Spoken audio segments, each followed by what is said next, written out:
안녕하세요. 목요일입니다. 오늘도 예수 그리스도를 따라가는 신실한 제자가 되어지기를 바랍니다.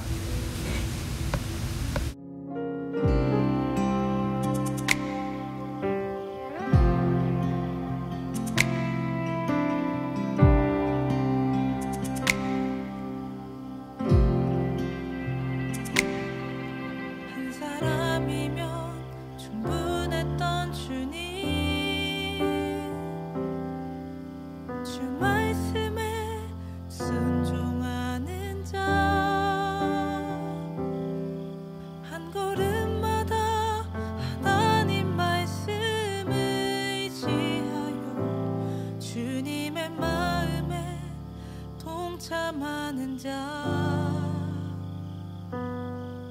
그 사람이 내가 되길 원해. 주 말씀에 순종하는 자,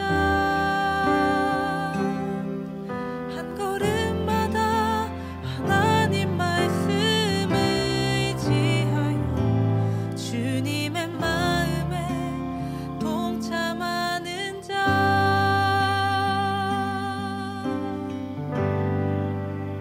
나를 향한 계획 주님이 잘 아시네. 주를 향한 나의 예산 전심으로 주께 경배.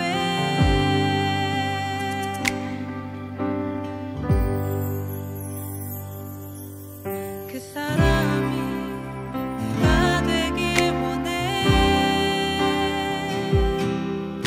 주 말씀에 순종하는 자,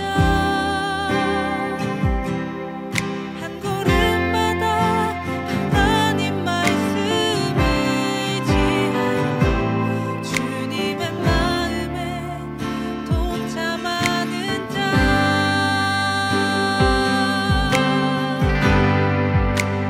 나를 향한 계획 주님이 잘 아시네. 주를 향한 나의 삶 전심으로 주께 경배. 주님의 뜻 선하시며 언제나 함께 하시네. 주를 향한 나의 맘 온 맘 다해 주를 신뢰.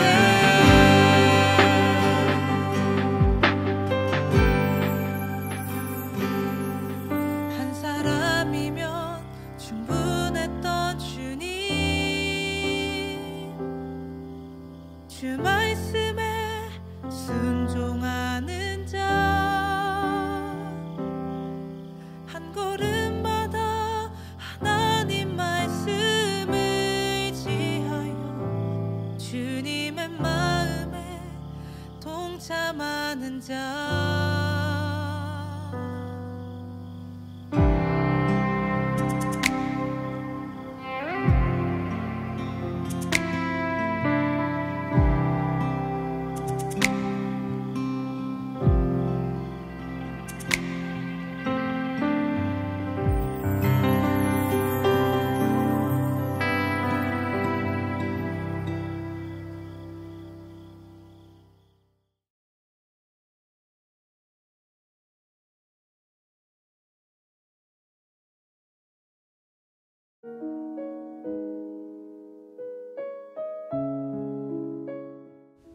예수께서 산에 올라가셔서 원하시는 사람들을 부르시니 그들이 예수께로 나아왔다.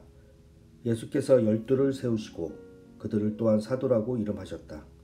이것은 예수께서 그들을 자기와 함께 있게 하시고 또 그들을 내보내어서 말씀을 전파하게 하시며 귀신을 쫓아내는 권능을 가지게 하시려는 것이었다. 예수께서 12를 임명하셨는데 그들은 베드로라는 이름을 덧붙여 주신 시몬과 천둥의 아들을 뜻하는 보아너게라는 이름을 덧붙여 주신 세베대의 아들들인 야고보와 그의 동생 요한과 안드레와 빌립과 바돌로메와 마테와 도마와 알페오의 아들 야고보와 다데오와 열혈당원 시몬과 예수를 넘겨준 가론 유다이다. 지금은 기독교가 내리막길을 내려가고 있다라고 사람들은 말을 합니다. 숫자적으로도 그렇고 영적으로도 그렇고 또 교회의 숫자들도 계속해서 감소하고 있고, 그래서 과거에 또 비교를 하면 분명히 내려가고 있다라고 우리가 말할 수가 있습니다. 그러면 왜 지금은 내리막길로 내려가고 있을까요? 여러 가지 이유가 있을 거예요. 그런데 그 중에 하나는 제자가 많이 없기 때문일 것입니다. 크리스천은 많은데 제자는 많이 없는 거예요. 물론 크리스천 혹은 제자 이 두 단어는 같은 말이에요. 그런데 오늘은 제가 제자에 대해서 강조를 하기 위해서 임의로 이 두 개를 좀 나누겠습니다. 크리스천과 제자. 크리스천은 예수님을 믿는 사람들이고 제자는 예수님을 따르는 사람들입니다. 그러니까 예수님을 믿는 사람은 많아요. 기독교라는 종교인으로 교회를 다니고 기도를 하고 성경 공부에 참여하고 이런 사람들은 아주 많아요. 지금은 줄어들었겠지만 예전에 한국 같은 경우에 5명 중에 1명이 크리스천이다 라는 통계도 있었어요. 물론 이 통계도 정확한 것은 아니겠지만 그만큼 많은 크리스천들이 한국에 있었습니다. 미국도 마찬가지겠죠. 그런데 예수님을 따라가는 제자는 과연 얼마나 많이 있는지 우리가 질문을 해보아야 합니다. 아니, 우리가 기독교, 교회, 다른 사람들을 생각하기보다는 먼저 나는 예수님을 따르는가? 나는 예수님을 따라가는 제자인가? 라는 질문을 먼저 해보아야 할 것입니다. 나는 예수님을 믿는 크리스천인가? 아니면 예수님을 따라가는 제자인가? 오늘 말씀은 예수님께서 제자들을 부르신 내용의 말씀입니다. 12명의 제자들이 나오는데 이 말씀을 보면서 혹시 우리 중에 이들과 나는 좀 다르지, 이들은 특별한 제자들이고 또 사도들이고 14절에 보니까 그들을 또한 사도라고 이름하였다. 그러니까 나는 그냥 좀 예수님을 믿고 혹은 그냥 좀 예수님을 따라가는 사람들인데 이들과 나를 비교하면 안 돼 라고 생각할 수도 있을 거예요. 물론 이들은 예수님의 12제자이고 우리와는 좀 더 구별된 사람들입니다. 하지만 오늘 말씀을 통하여 예수님의 제자의 조건, 그리고 예수님께서 제자를 부르신 그 목적의 원리는 이들이나 우리나 동일합니다. 그러므로 오늘 말씀을 통하여 누가 예수님을 따라가는 제자가 될 수 있고 또 예수님을 따라가는 제자의 목적이 무엇인지에 대해서 말씀을 나누도록 하겠습니다. 첫 번째는 예수님의 제자가 되는 조건이에요. 13절을 보겠습니다. 예수께서 산에 올라가셔서 원하시는 사람들을 부르시니 그들이 예수께로 나왔다. 예수님께서 제자들을 부르신 곳이 산이에요. 성경에서 산은 하나님의 뜻이 인간에게 내려오는 장소입니다. 예를 들어서 모세는 시내산에서 하나님으로부터 십계명을 받았고요. 엘리야는 이스라엘의 이 운명에 대해서 하나님의 뜻을 산에서 받았습니다. 이처럼 산은 하나님의 뜻을 또 혹은 하나님의 계시를 받는 장소예요. 그러니까 예수님께서 제자들을 부르실 때 산에서 부르셨다는 것은 예수님의 제자는 하나님의 뜻대로 세워진 자들이다 라는 것입니다. 하나님의 주권이 먼저예요. 13절을 계속 보면 예수님께서 원하시는 사람들을 부르셨어요. 그러니까 제자는 하나님의 주권이고 예수님의 주권이고 은혜로 세워지는 사람들입니다. 자, 그러면 하나님께서 그분의 주권으로 혹은 또 예수님이 원하시는 주권으로 부르신 제자들은 어떤 사람들이었을까요? 16절부터 18절까지를 보면 12명의 제자들이 나옵니다. 여러분, 그런데 이들은 우리가 잘 아는 대로 세상적으로 성공하고 지위가 있고 혹은 어떤 특별한 사람들이 아니에요. 그냥 평범한 사람들입니다. 아니, 평범하지 못한 사람들도 있어요. 베드로는 예수님을 위해 나는 목숨을 내놓겠습니다 라고 고백했지만 예수님을 3번이나 부인했습니다. 야고보와 요한은 불같은 성격이에요. 그리고 이들은 예수님이 장차 메시아 로마를 정복하고 세상의 왕이 되었을 때 예수님 오른쪽 왼쪽에 앉게 해달라고 요청한 굉장히 야망이 있는 자들이에요. 도마는 예수님이 부활하신 몸으로 나타냈음에도 불구하고 여전히 믿지 못했습니다. 마태는 당시 경멸의 대상이었던 세리였고 시몬은 당시 과격주의자였던 열심당원이었습니다. 예수님의 제자들은 이런 것들을 좀 보며 참 이해하지 못하는 조합이었어요. 마태는 세리였죠. 그러니까 친로마주의자예요. 그런데 열심당원인 시몬은 완전히 반대예요. 반로마주의자입니다. 완전히 극과 극이에요. 이런 사람들이 예수님의 공동체에 속한 사람들입니다. 그리고 가롯 유다, 예수님 제자, 이 끝판왕이죠. 예수님을 판 사람이에요. 예수님의 공동체는 정말로 이해할 수 없는 사람들로 구성이 되었어요. 성격도 다르고 가치관도 다르고 신념도 다르고 심지어 예수님을 믿는 목적도 달랐습니다. 우리가 어떤 공동체를 생각할 때 이 좋은 공동체라고 우리가 생각을 할 때 이 세상적으로 드림팀이라고 하죠. 어떤 팀을 구성할 때 최고의 사람들로만 구성합니다. 당연하겠죠. 그래야지 최고의 팀이 될 수 있습니다. 그런데 예수님의 공동체는 정반대예요. 이런 사람들로 도무지 기독교가 시작될 수 없는 것처럼 보입니다. 그런데 이들이 예수님의 공동체의 시작이고 기독교의 출발점이 되었다라는 것에는 오직 하나님의 은혜구나 라는 것밖에는 다른 설명이 없습니다. 여러분, 기독교는 하나님의 은혜로 시작이 되었어요. 허물 많고 문제투성인 이들이었지만 하나님의 은혜로 세워졌고 14절에 보니까 예수님께서 이들을 세상에 보내시고 이들에게 권세와 권능을 주셨기 때문에 기독교가 시작되고 지금까지 하나님의 나라가 이어지고 있는 것입니다. 그러니까 내가 누구인가는 중요하지가 않겠죠. 하나님이 중요한 것. 나의 능력이 중요한 것이 아니라 예수님께서 주신 능력이 중요한 겁니다. 자, 제자들의 조건이 무엇인가요? 누가 제자가 될 수 있을까요? 우리가 예수님의 제자로서 예수님을 따라가는 데 있어서 조건이 무엇인가요? 아무것도 없습니다. 예수님이 주시는 힘과 능력과 사랑과 지혜로 따라가는 거예요. 예수님께서 공급해 주시는 것으로 따라가는 사람이 제자인 것입니다. 우리는 그저 예수님께서 부르시면 그 부르심에 반응하여 따라서 걸어가기만 하면 됩니다. 13절이죠. 예수님께서 원하는 사람들을 부르시니 그들이 예수께로 나아왔다. 우리 모두는 예수님의 제자로 부르심을 받았습니다. 제자는 어떤 특정한 사람만이 되는 것이 아니에요. 우리가 예수님을 믿는 순간부터 제자입니다. 어떤 사람들은 제자는 훈련받고 좀 믿음이 있고 성숙해져야 된다라고 생각을 하지만 제자는 예수님을 믿는 순간부터 시작이 된 거예요. 그리고 제자로 살기 위해서 제자 훈련을 받는 거예요. 우리 모두는 이미 제자이고 제자이기 때문에 예수님을 따라가는 것입니다. 우리가 해야 하는 것은 우리를 제자로 부르신 예수님을 기억하고 그분의 부르심에 나아가고 그분이 공급해 주시는 힘과 능력으로 그분의 사랑으로 따라가면 되는 것입니다.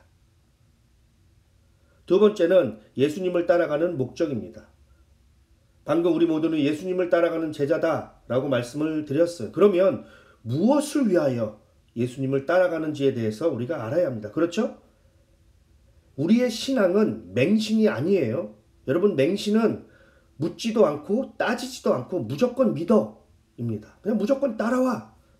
뭘 물어봐. 예수님이 따라오려면 그냥 따라와야지가 아니라 예수님을 따라가는 목적을 분명히 알아야 합니다. 그래야지 우리가 제자로서 포기하지 않고 끝까지 예수님을 따라갈 수 있게 됩니다. 예수님께서도 제자로서 말씀하실 때 비유를 드셨잖아요. 너희들이 나를 따라오려면 계산하고 그러고 나서 결단하고 따라와라. 그러니까 예수님을 따라가는 것에는 분명한 그 목적을 알고 우리가 따라가야 합니다.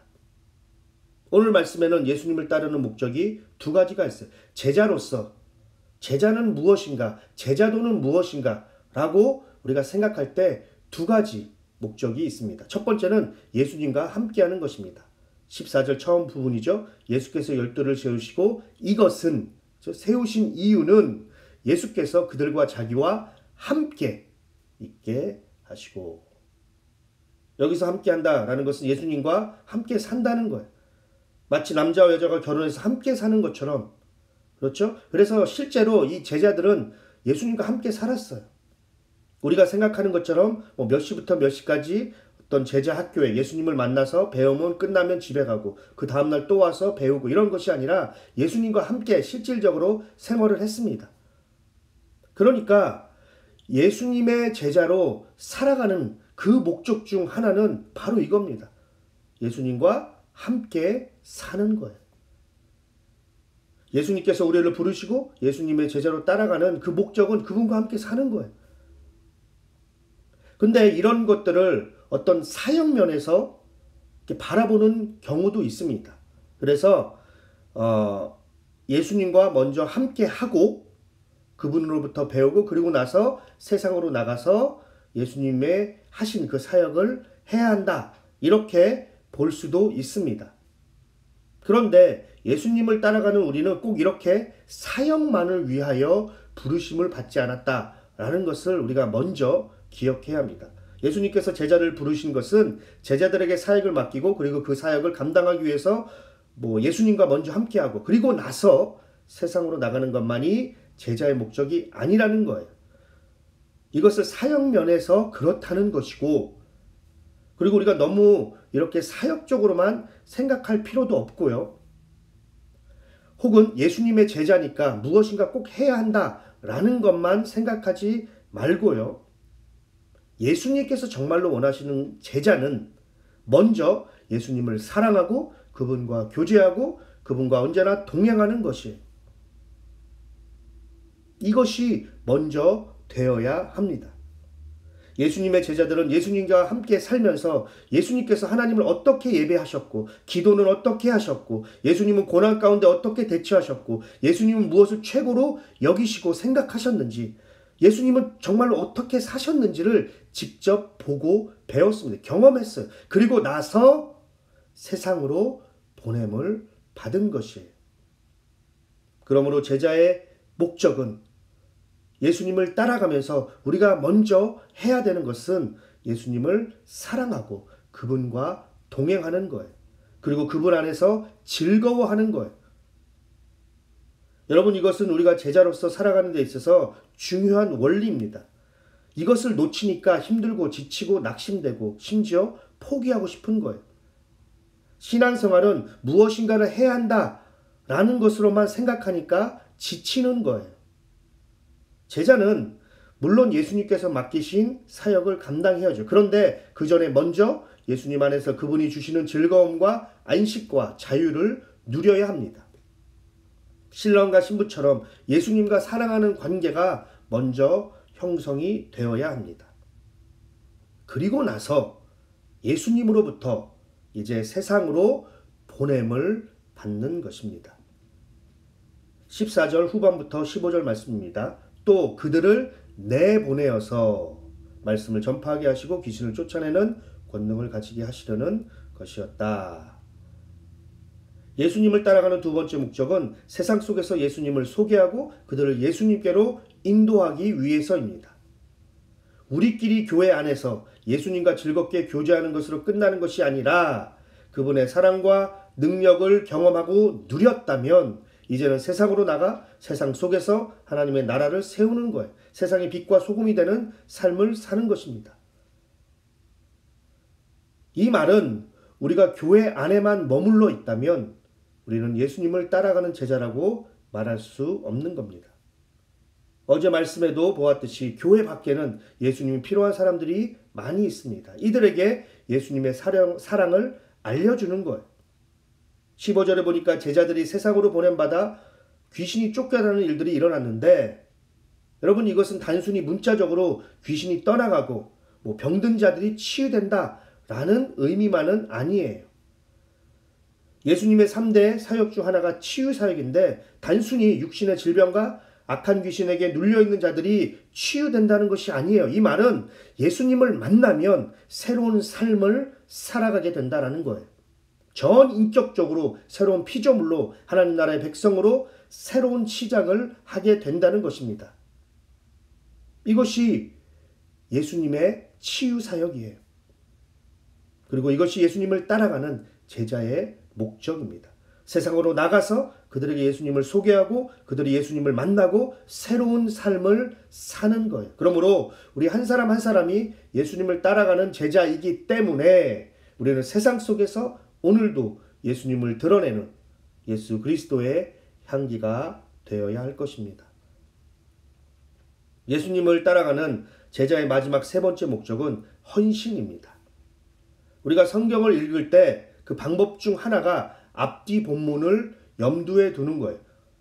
어떤 한 본문만을 딱 떼어내서 그것만 보는 것이 아니라 그 본문을 둘러싸고 있는 앞뒤 문맥을 함께 보는 거예요. 그럴 때 성경을 좀 더 풍성하게 이해할 수 있게 됩니다. 오늘 말씀은 마가복음 3장 중간에 있는 말씀이에요. 3장 처음은 어떤 이야기죠? 예수님께서 손이 오그라드는 사람을 고치셨어요. 그리고 나서 그 결과 3장 6절에 보면 바리새인들이 예수님을 없앨 모의를 하게 됩니다. 오늘 본문 그 다음 20절부터 30절까지 말씀은 율법학자들이 예수님을 비난하고 대적하는 말씀이 나옵니다. 그리고 나서 31절 마지막 35절까지는 예수님의 가족이 예수님을 찾아오는데 예수님을 격려하고 칭찬하러 온 것이 아니라 21절에 보니까 예수님께서 미쳤다라는 소문을 듣고서 말리고 붙잡으려고 찾아온 거예요. 오늘 본문 말씀 중심으로 해서 3장 전체가 예수님을 대적하고 부인하고 반대하고 비난하는 내용의 말씀들로 구성이 되어 있습니다. 이것은 예수님을 따라가는 제자는 고난과 어려움과 희생이 있을 것이다 라는 것을 우리에게 암시적으로 보여주고 있는 거예요. 희생과 어려움과 고난. 사실 이것은 마가복음 전체에서, 아니 사복음서에서 보여주는 제자도의 핵심입니다. 예수님을 따라가는 사람들은 넓은 길이 아니라 좁은 길이고, 예수님을 따라가는 사람들은 예수님처럼 섬김을 받으려고 하는 것이 아니라 섬기는 것이고, 예수님께서 예수님 자신을 많은 사람들의 대속물로 주신 것처럼 우리도 하나님 나라와 교회를 위하여, 우리 이웃을 위하여 우리를 희생하는 것이고, 예수님께서 십자가를 죽으신 것처럼 우리도 우리의 십자가를 지는 것이 예수님을 따라가는 제자입니다. 예수님의 12 제자들을 생각해 보세요. 이들로 결국에 예수님을 위하여 순교하는 사람들이 되었습니다. 이들만 보더라도 예수님의 제자의 길이 무엇인지 우리는 명확하게 알 수 있습니다. 제자의 끝은 십자가입니다. 왜냐하면 예수님의 끝이 십자가였기 때문입니다. 처음에 기독교가 내리막길로 가고 있다라고 말씀을 드렸는데, 그리고 그 이유 중에 하나가 제자가 많이 없기 때문이다 라고 말씀을 드렸어요. 십자가로 걸어가는 제자가 없기 때문에 기독교가 내리막길로 걸어가고 있는지 우리는 다시 한번 고민해야 할 것입니다. 어느 순간부터 세상의 가치관으로 영향을 받아 예수님을 따라가면 축복이고 성공이다 라는 생각이 우리에게 영향을 끼치고 있는데, 제자도는 그런 게 아닙니다. 오히려 낮아지고 섬기고 희생하고 십자가로 걸어가는 사람들입니다. 오늘 하루 우리 모두 이 제자도를 묵상하는 우리 모두가 되기를 바랍니다. 이제 함께 기도하고 찬양드리고 마치도록 하겠습니다. 오늘 말씀 생각하시면서 나는 예수님의 제자인가? 라는 질문을 던져보시기를 바랍니다. 계속해서 아프신 성도님들 우리 기억하시면서 오늘도 그분들을 위하여 정말로 예수 그리스도의 그 치유의 은혜가 있기를 위하여 함께 기도해 주시기를 바랍니다.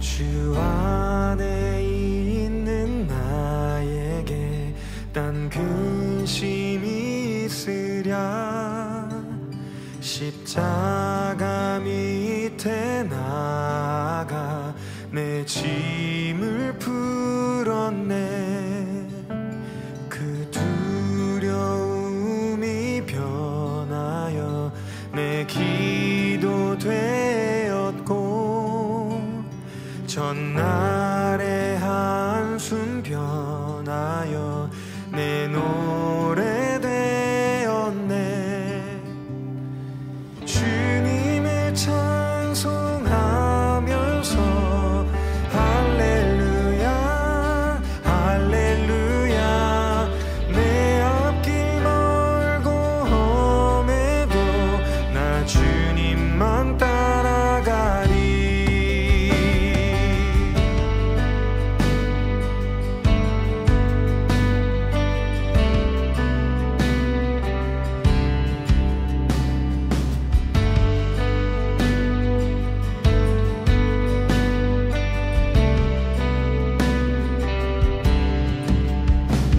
내 주는 자비하셔서 늘 함께 계시고 내 궁핍함을 아시고 늘 채워주시네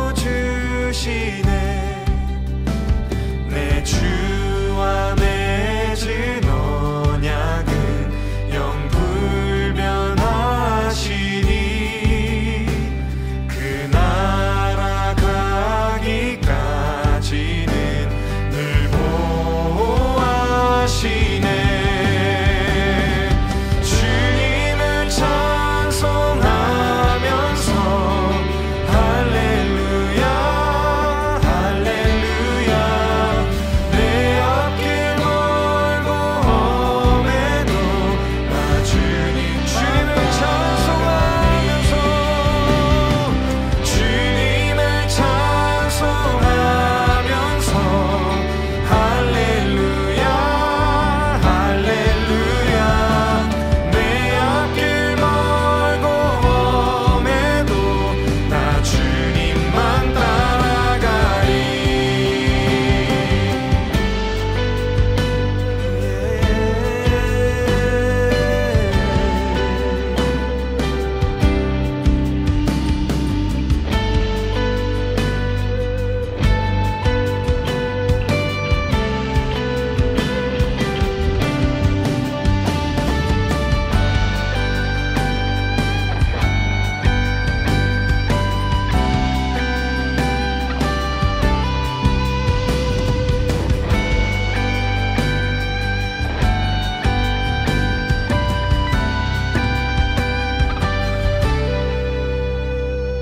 주님을 찬송하면서